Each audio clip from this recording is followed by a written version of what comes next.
Sunday morning. Ida always went to the 7 o'clock Sunday morning service at her church.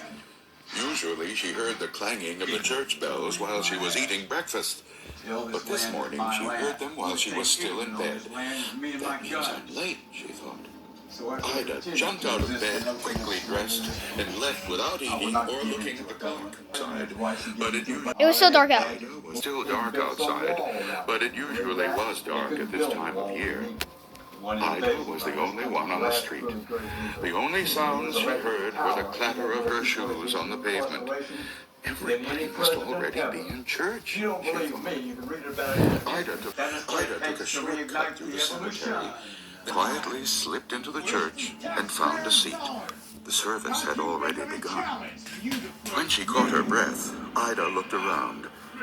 The church was filled with people she had never seen before. But the woman next to her did look familiar. Ida smiled at her. It's Josephine Kerr, she thought. But she's dead. She died a month ago. Suddenly, Ida felt uneasy. She looked around again.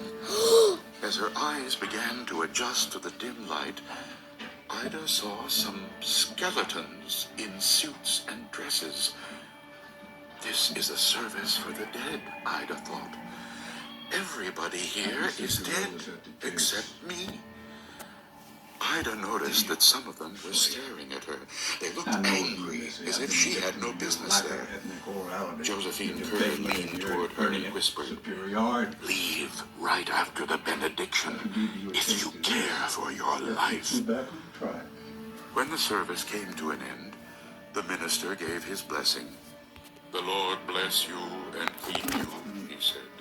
"The Lord make his face to shine upon you." Ida grabbed her coat and walked quickly toward the door. When she heard footsteps behind her, she glanced back. Several of the dead were coming toward her. Others were getting up to join them. "The Lord lift up his countenance to you," the minister went on. Ida was so frightened she began to run. Out the door she ran, with a pack of shrieking ghosts at her heels. "Get out!" one of them screamed. Another shouted, "You don't belong here!" and ripped her coat away. As Ida ran through the cemetery, a third grabbed the hat from her head. "Don't come back!" it screamed, and shook its arm at her. By the time Ida reached the street, the sun was rising, and the dead had disappeared. Did this really happen? Ida asked herself. Or have I been dreaming? That afternoon, one of Ida's friends brought over her coat and hat, or what was left of them.